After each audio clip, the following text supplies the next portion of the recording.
సర్వలోకనాథుడట ఆయన. సర్వలోకనాథుడు, సర్వలోకానికి ఆయన మాత్రమే నాథుడు, దిక్కు. He's the master. God is great, God is good, he's the master.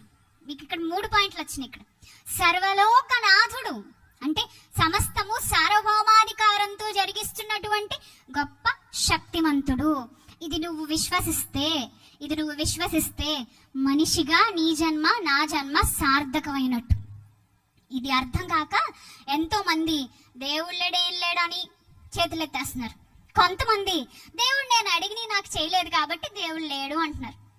ఇంకొంతమంది సరైన టైంలో నేను కష్టంలో ఉన్నప్పుడు దేవుడు రెస్పాండ్ అవ్వలేదు, చెయ్యందించలేదు కాబట్టి ఆయన నేను పెద్దగా ఏంటో నమ్మకం చచ్చిపోయిందండి అని వాళ్ళు కూడా చెయ్యి వదిలేసుకుంటున్నారు.